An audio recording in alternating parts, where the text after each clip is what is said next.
ചേട്ടാ നമസ്കാരം. നമസ്കാരം. പാറ്റ പാർട്ടിയെ വളരെ വലിയ രീതിയിൽ സപ്പോർട്ട് ചെയ്യുകയാണ് ഇവിടെയുള്ള പ്രതിപക്ഷ പാർട്ടികൾ. പാറ്റ പാർട്ടി ആക്ച്വലി ഈ പ്രതിപക്ഷ പാർട്ടികളെ ഒന്നും ജനങ്ങൾ ഏറ്റെടുക്കുന്നില്ല എന്നുള്ളതിന്റെ ഒരു ഉദാഹരണമാണ് പാറ്റ പാർട്ടി എന്ന് പറയുന്നത്. അപ്പൊ അങ്ങനെ പാറ്റ പാർട്ടി വളർന്ന് പടർന്ന് പന്തലിക്കുകയാണെന്ന് അവർ പറയുന്ന ട്രോളുകൾ ഒരുപാട് വരുന്നുണ്ട് കേട്ടോ. ഇഷ്ടം പോലെ ട്രോളുകൾ വരുന്നുണ്ട്. പോരാത്തതിന് അതിൽ ഞാൻ കണ്ട രസകരമായിട്ടുള്ളൊരു ട്രോള്, രാജ്യത്തെ ഉദ്ധരിക്കാനായിട്ട് ഇറങ്ങിയിരിക്കുകയാണ്. ആരാണ് ഇറങ്ങിയിരിക്കുന്നത്? അത് രാജ്യത്തിന് ഒരു ഗുണമില്ലാത്ത കുറെ തൊഴിലില്ലാത്ത ചെറുപ്പക്കാരെന്ന് പറഞ്ഞുകൊണ്ടാണ് ട്രോൾ എന്ന് പറയുന്നത്. ഇവർക്കേ തൊഴിലില്ല, അപ്പൊ ഇവർക്കൊരു തൊഴിൽ കണ്ടെത്താൻ സാധിക്കുന്നില്ല. ഒരു തൊഴിൽ കണ്ടെത്തി രാജ്യത്തെ ഉദ്ധരിക്കേണ്ട ഇവര് ഈ രാജ്യത്തെ വേറൊരു തലത്തിൽ തകർക്കാനായിട്ട് ഇറങ്ങിയിരിക്കുന്നു എന്നുള്ള രീതിയിലുള്ള വലിയ രീതിയിലുള്ള വിമർശനങ്ങൾ ഉയരുന്നുണ്ട്. അതിന്റെ ഇടയിൽ കഴിഞ്ഞ ദിവസം വന്നൊരു വലിയൊരു വാർത്ത, ഈ പാറ്റ പാർട്ടി തെരുവിൽ ഇറങ്ങിയിട്ടുണ്ട്. അവരുടെ ഒരു ലക്ഷ്യത്തോട് അവരിങ്ങനെ അടുത്തുകൊണ്ടിരിക്കുകയാണെന്നാണ് ഞാൻ മനസ്സിലാക്കുന്നത്. ഈ തമിഴ്നാട്ടിലാണ് ഇവർ തെരുവിൽ ഇറങ്ങിയിരിക്കുന്നത്. ഗാന്ധിപുരത്തിലെ സിദ്ധപുത്തൂരിലെ കോർപ്പറേഷൻ ബോയ്സ് ഹയർ സെക്കൻഡറി സ്കൂളിന് സമീപം ഇവരുടെ ഒരു റാലി നടന്നിട്ടുണ്ട് എന്നാണ് മനസ്സിലാക്കാൻ സാധിക്കുന്നത്. ഗാന്ധിപുരം ബസ് സ്റ്റാൻഡിന് സമീപം ഈ റാലി സമാപിച്ചു എന്നും അറിയാനായിട്ട് സാധിക്കുന്നുണ്ട്. ഈ റാലി അവര് നടത്തുന്നു എന്നുള്ളത് സംബന്ധിച്ച് പറയുമ്പോൾ വലിയ രീതിയിൽ ഇത് വീക്ഷിക്കപ്പെട്ടു എന്നുള്ളതാണ്. വീക്ഷിക്കപ്പെട്ടു എന്ന് പറഞ്ഞാൽ പോലീസ് ഇതിനെ വലിയ രീതിയിൽ ഈ റാലിയെ നിരീക്ഷിച്ചു എന്നുള്ളതാണ് ഇതിന്റെ ഒരു ക്രക്സ് എന്ന് പറയുന്ന വിഷയം. കാരണം വമ്പൻ പോലീസ് സന്നാഹമായിരുന്നു ഈ റാലിക്ക് ചുറ്റും എന്നുള്ളതാണ് പ്രധാനപ്പെട്ട കാര്യം. ഈ റാലി ഇവർ നടത്തുമ്പോൾ പോലീസ് ഇവരെ വളഞ്ഞു നിന്നുകൊണ്ട് എന്തെങ്കിലും ഒരു അക്രമ പ്രവർത്തനം ഇവരുടെ ഭാഗത്ത് നിന്ന് ഉണ്ടാകുന്നുണ്ടോ എന്ന് വീക്ഷിക്കുകയായിരുന്നു എന്നാണ് പല റിപ്പോർട്ടുകളും സൂചിപ്പിക്കുന്നത്. എന്തായാലും ഇതിന്റെ പ്രധാനപ്പെട്ട വിശദാംശങ്ങൾ, ഈ പാറ്റയുടെ മുഖംമൂടി ധരിച്ചാണ് ഇവർ തെരുവിലിറങ്ങിയത്, ഒന്നാമത്തെ കാര്യം. രണ്ടാമത്തെ കാര്യം, ഈ ഗാന്ധിപുരത്തിലെ സിദ്ധിപൂരിലെ കോർപ്പറേഷൻ ബോയ്സ് ഹയർ സെക്കൻഡറി സ്കൂളിന് സമീപത്ത് നിന്ന് ഈ റാലി ആരംഭിച്ചു. രാജ്യത്തുടനീളമുള്ള യുവാക്കളെ ബാധിക്കുന്ന ഗുരുതരമായിട്ടുള്ള പ്രശ്നങ്ങളിലേക്ക് കേന്ദ്ര സർക്കാരിന്റെ ശ്രദ്ധ ആകർഷിക്കുക എന്നുള്ളതാണ് ഇവരുടെ പ്രധാനപ്പെട്ട ലക്ഷ്യം. തൊഴിലില്ലായ്മ പരിഹരിക്കുക, നീറ്റ് പരീക്ഷാ പ്രക്രിയയിലെ ക്രമക്കേടുകൾക്കെതിരെ നടപടി എന്നിവ റാലികളിൽ ഇവർ ഉന്നയിച്ചു. വർദ്ധിച്ചു വരുന്ന പെട്രോൾ ഡീസൽ വിലകൾ ഉടനടി പിൻവലിക്കുക എന്നുള്ളതാണ് ഇവരുടെ അടുത്ത ആവശ്യം എന്ന് പറയുന്നത്. വിദ്യാഭ്യാസ അവകാശങ്ങൾ സംരക്ഷിക്കുക. പ്രചാരണത്തിൽ ഉപയോഗിച്ചിരിക്കുന്ന അതുല്യമായിട്ടുള്ള ചിഹ്നങ്ങൾ പൊതുശ്രദ്ധ ആകർഷിച്ചു എന്ന് ഇവർ തന്നെ പറയുന്നുണ്ട്.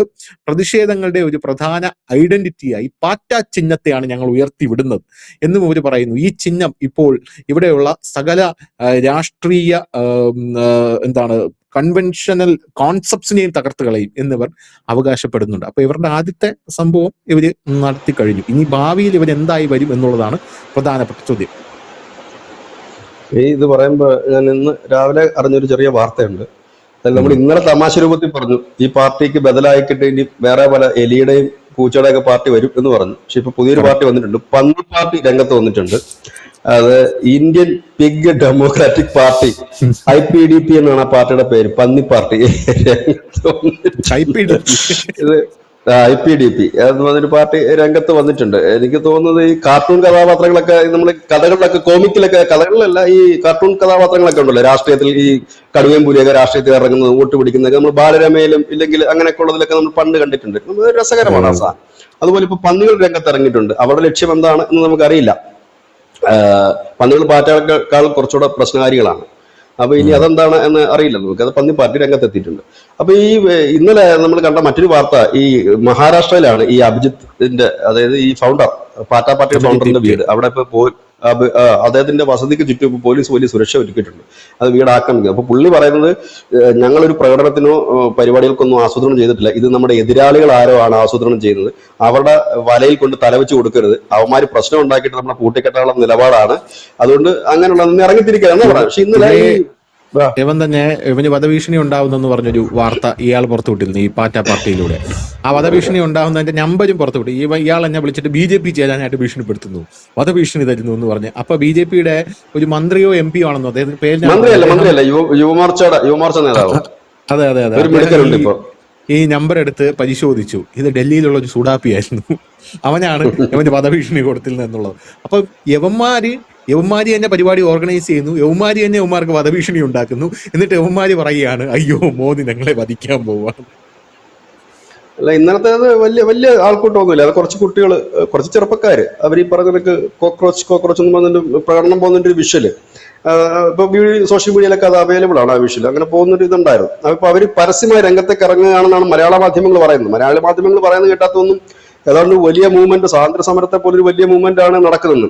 ഇവര് പറയുന്ന കാര്യങ്ങൾ ഈ 10 വർഷത്തിനിടയ്ക്ക് ഒരു ചുക്കും നടന്നിട്ടില്ലെന്നുള്ളതാണ് വലിയ യാഥാർത്ഥ്യം. ഇവര് പറയുന്ന ആരെങ്കിലും BJP ജയിച്ച സംസ്ഥാനങ്ങളിൽ മുഖ്യമന്ത്രി ആയിട്ടുണ്ടോ? ഇവർ പറയുന്ന ഏതെങ്കിലും സംസ്ഥാനത്ത് BJP തകർന്ന് തരിപ്പണമായിട്ടുണ്ടോ? ഇവർ പറയുന്ന സമയങ്ങളിൽ എപ്പോഴെങ്കിലും BJP രണ്ടായിട്ട് പിളർന്നിട്ടുണ്ടോ? ഇവർ പറയുന്ന സമയത്ത് എപ്പോഴെങ്കിലും മോദി രാജിവെച്ച് പോയിട്ടുണ്ടോ? നാട് നാശമായിട്ടുണ്ടോ? ഇതൊന്നുമില്ല. അപ്പൊ സത്യത്തിൽ പറഞ്ഞു കഴിഞ്ഞാൽ ഇവർ പറയുന്നത് കഥയൊന്നുമില്ല. ഇവർ ചുമ്മാ ഇളക്കി വിട്ടൊരു രസം. കാരണം ഇവരുടെ ഈ സബ്സ്ക്രൈബേഴ്സും ഇല്ലെങ്കിൽ ഇവരുടെ ഒരു വ്യൂസ് കൂടുതൽ കിടക്കുന്നത് ആന്റി സെൻട്രൽ ഗവൺമെന്റിന്റെ ആൾക്കാരോ അല്ല ആന്റി മോദി വിഭാഗക്കാരാണ്. അവരെ സുഖിപ്പിക്കുക, കഞ്ഞുകുടിക്ക് ഓരോ മാർഗങ്ങൾ വേണം. നമ്മളും ഈ പണി തന്നെയാണ് ചെയ്യുന്നത്. നമുക്കും ഈ ഉപജീവനമാണല്ലോ എല്ലാവർക്കും വലുത്. അപ്പൊ അതിന്റെ ഭാഗമായിട്ട് അവർ ചെയ്യുന്നതായിട്ട് കരുതി. പക്ഷെ ഭയങ്കര ഹെഡിങ് ആണ് കൊടുത്തിരിക്കുന്നത്. അവർ തെരുവിലേക്ക്, പാർട്ടി തെരുവിലേക്ക് എന്ന് പറയുമ്പോൾ ഏതാണ്ട് ഒരു സ്വാതന്ത്ര്യ സമരത്തിന്റെ സമയം ഇത് കണക്ക് വലിയൊരു മൂവ്മെന്റ് ഉണ്ടാകുന്നു. ഇതിനു മുമ്പ് സംഘടിതമായിട്ടുള്ള സംഘടനകൾ ഇവിടെ ഇല്ലേ? ഇന്റർനാഷണൽ കോൺഗ്രസ്, കമ്മ്യൂണിസ്റ്റ് പാർട്ടി, അനവധി പാർട്ടി, രാഷ്ട്രീയ പാർട്ടികൾ ഉണ്ടായിട്ടുണ്ട്. സംഘടിതമാണ് അവർ. സാമ്പത്തികമായിട്ടുള്ള സിസ്റ്റമാറ്റിക് ഉള്ള സംഘടനകളില്ലേ? അവരാരെങ്കിലും ഇറങ്ങി എന്തെങ്കിലും വിജയിച്ചോ? തെക്ക് വടക്ക് കടന്ന് രാഹുൽ ഗാന്ധിക്ക് എന്തെങ്കിലും ചലനം ഉണ്ടാക്കാൻ പറ്റുമോ? ജോഡോ യാത്ര എന്തെങ്കിലും പറ്റുമോ? ഇല്ല. സ്റ്റാലിൻ തമിഴ്നാട്ടിൽ ഉടനീളം സഞ്ചരിച്ച് 8 നില പൊട്ടിയില്ലേ? ഇത് കണക്ക് നമ്മുടെ പിണറായി വിജയൻ ഒരു ബസ്, കക്കൂസൊക്കെ ഉള്ള ഒരു ബസ്സും കൊണ്ട് നടന്നില്ലേ ഈ കേരളത്തിൽ കൂടെ? എന്ത് യാത്ര? നവകേരള യാത്ര. എന്നിട്ട് എന്തെങ്കിലും വെച്ച് പിടിച്ചു പോയിട്ടില്ല. നവകേരള എന്തെങ്കിലും പറ്റുമോ? ഒന്നും പറ്റിയില്ല. അപ്പം ഇതൊരു ഒരു ചെറിയ മൂവ്മെന്റുകൾ മാത്രമാണ്. പക്ഷെ ഇവരുടെ ഇന്റൻഷനാണ് നമുക്ക് പ്രധാനപ്പെട്ടത്. കാരണം ഇപ്പോൾ ഇവർ തെരുവിലിറങ്ങുക എന്ന് പറഞ്ഞു കഴിഞ്ഞാൽ പോലീസ് സന്നാഹം, ഇപ്പൊ അനുഷ് പറഞ്ഞു വലിയ പോലീസ് സന്നാഹമായിരുന്നു. അത് വളരെ കറക്റ്റായിട്ടൊരു കാര്യമാണ്. എന്തുകൊണ്ടാണ് അവർ കർണാടകയും തമിഴ്നാടും കേരളവും ഒക്കെ തെരഞ്ഞെടുക്കുന്നതെന്ന് ചോദിച്ചു കഴിഞ്ഞാൽ ഇവിടെയൊക്കെ അവർക്ക് അനുകൂലമായ ഭരണമാണ് നിൽക്കുന്നത്. ഇപ്പൊ തമിഴ്നാട്ടിലാണ് വിജയിയാണ്. അതുകൊണ്ട് അവർക്കറിയാം ഞങ്ങളെ ഒന്നും ചെയ്യില്ല, ഞങ്ങൾക്ക് അനുകൂലമായ ഭരണമാണ്. പക്ഷെ വിജയ് ഒരു നല്ല പൊളിറ്റീഷ്യൻ ആണെങ്കിൽ വിജയ് ആദ്യം നോട്ടപ്പെടുന്നത് പാർട്ടി പാർട്ടിയെ തന്നെ ആയിരിക്കും. കാരണം വിജയുടെ തന്നെ ഒരു പാർട്ടി പാർട്ടിയാണ്. കാരണം ഒരു പെട്ടെന്നൊരു സുപ്രഭാതത്തിൽ എല്ലാവരും കൂടെ ഒത്തുകൂടുകയും വിജയെ മുഖ്യമന്ത്രിയായി തെരഞ്ഞെടുക്കുകയും ചെയ്തു. അതിന്റെ അന്താളിപ്പ് ഇപ്പോഴും പുള്ളിക്ക് മാറിയിട്ടില്ല. ഇത് എങ്ങനെ സംഭവിച്ചു എന്നുള്ള ഒരു സ്ഥാനത്താണ് പുള്ളി നിൽക്കുന്നത്. അപ്പൊ ഈ പാർട്ടിക്ക് ബദലായും വരാൻ സാധ്യതയുള്ളത് പാർട്ടിയാണ്. കാരണം സിസ്റ്റമാറ്റിക് ഉള്ള രാഷ്ട്രീയ പാർട്ടി രാഷ്ട്രീയ തന്ത്രങ്ങൾ മെനഞ്ഞായിരിക്കും മുമ്പോട്ട് പോകുന്നത്. അതിനെ നേരിടാൻ തന്നെ വിജയ്ക്ക് പറ്റാതിരിക്കുമ്പോഴാണ് വിജയുടെ അതേ കാറ്റഗറിയിൽ പെടുന്നത്. വിജയുടെ വോട്ടേഴ്സ് ഇല്ലെങ്കിൽ ആരാധകർ എന്ന് പറഞ്ഞു കഴിഞ്ഞാൽ യൂത്താണ്. ആ യൂത്ത് തന്നെ മറ്റൊരു പാർട്ടിയുമായി രംഗത്തെത്തുമ്പോൾ ബുദ്ധിയുള്ള ആളാണ് വിജയെങ്കിൽ ആദ്യം എന്തായിരിക്കും ചെയ്യുന്നത്? ഈ ക്രോക്രോച്ചിനെ പിടിച്ച് അകത്തിടുകയായിരിക്കും ചെയ്യുന്നത്. കാരണം മറ്റവന്മാരെ എങ്ങനെങ്കിലും ഒക്കെ ഒതുക്കാൻ ശ്രമിച്ചുകൊണ്ടിരിക്കുമ്പോഴാണ് ഇവരുടെ തന്നെ സ്വന്തം തട്ടകത്തിലെ മണ്ണിളക്കാൻ തക്ക രീതിയിലുള്ള യുവാക്കളെ സംഘടിപ്പിച്ച് പാർട്ടി രംഗത്ത് വരുന്നത്. കർണാടകത്തിൽ പിന്നെ എന്തും നടക്കും എന്നുള്ളത് മറ്റൊരു കാര്യം. കാരണം അവിടെ അധികായകന്മാരായിട്ടുള്ള രാഷ്ട്രീയക്കാരുണ്ട്. അത് BJP ആയാലും കോൺഗ്രസ് ആയാലും അവരൊക്കെ കാലാകാലങ്ങൾ തിരിഞ്ഞും പറഞ്ഞ് കളിച്ചു വരാൻ അവർക്ക് നന്നായിട്ട് അറിയാം. ഇനി കേരളത്തിൽ ഇതെന്താകും എന്നുള്ള കാര്യത്തിൽ കേരളത്തിൽ പിന്നെ എല്ലാത്തിനും ഒരു സ്പേസ് ഉള്ള ഒരു സ്ഥലമാണ്. സേവ് ലക്ഷദ്വീപ്, സേവ് ഗസ, ഇനിയിപ്പോ ദക്ഷിണാഫ്രിക്കയിൽ നടന്ന അവിടത്തെ എല്ലാത്തിനും ഒരു സ്പേസ് ഉണ്ട് നമുക്ക്. ഇത്രയും എല്ലാ കാര്യങ്ങളും ആമസോൺ മഴക്കാട് കത്തിയാൽ പോലും നമുക്ക് പ്രതിഷേധിക്കാൻ പറ്റുന്ന തേഞ്ഞിപ്പാലം ഉണ്ട് ഇവിടെ. അങ്ങനെ ഒരുപാട് ഇടങ്ങൾ ഉള്ള ഒരു മണ്ണാണ് കേരളം. അതുകൊണ്ട് കേരളത്തിൽ ഇതിന്റെ പ്രകടനം നടക്കുന്നതോ അല്ലെങ്കിൽ കേരളത്തിൽ ഇതിന്റെ സമ്മേളനം നടക്കുന്നതോ ഒന്നും നമുക്ക് ഒരു പുതുമയുള്ള കാര്യമല്ല. യോനി കവാടം ഉണ്ടാക്കി വെച്ചിട്ട് ഒരു മുഖ്യമന്ത്രിയെ ക്ഷണിച്ച നാടാണിത്. മുഖ്യമന്ത്രി ഉദ്ഘാടനം ചെയ്യുന്നത് സോഷ്യൽ മീഡിയ മുഴുവൻ. എന്തിന് വാട്സപ്പിൽ കൂടി ഒരു ഹർത്താല് പ്രഖ്യാപിച്ചിട്ട് ഹർത്താൽ നടത്തി മലപ്പുറത്ത്. അത് അനുഷ്ഠ ഓർമ്മയുണ്ടല്ലോ, പപ്സൊക്കെ അടിച്ചുകൊണ്ട് പോയ ഹർത്താലുണ്ട്, ബേക്കറി ലഹള. അത് വാട്സപ്പിൽ കൂടെയുള്ള ആഹ്വാനമായിരുന്നു. ഇതാണ് നമ്മുടെ കേരളത്തിന്റെ ഒരു സാമൂഹിക അവസ്ഥ. പണ്ട് ഞാൻ ഈ ദൂരദർശനിൽ വർക്ക് ചെയ്യുമ്പോഴത്തേനും ഈ സെക്രട്ടേറിയറ്റിലെ 1-2 സുഹൃത്തുക്കളുണ്ട്. അവർ വിളിച്ചിട്ട് ചോദിക്കുന്നു നാളെ ഹർത്താലാണോ, ബന്ദാണോ? അന്ന് ബന്ധുണ്ട്, ഹർത്താലല്ല, ബന്ധാണോ എന്ന് ചോദിക്കും. ഞാൻ ചോദിച്ചു ആരാണിത്?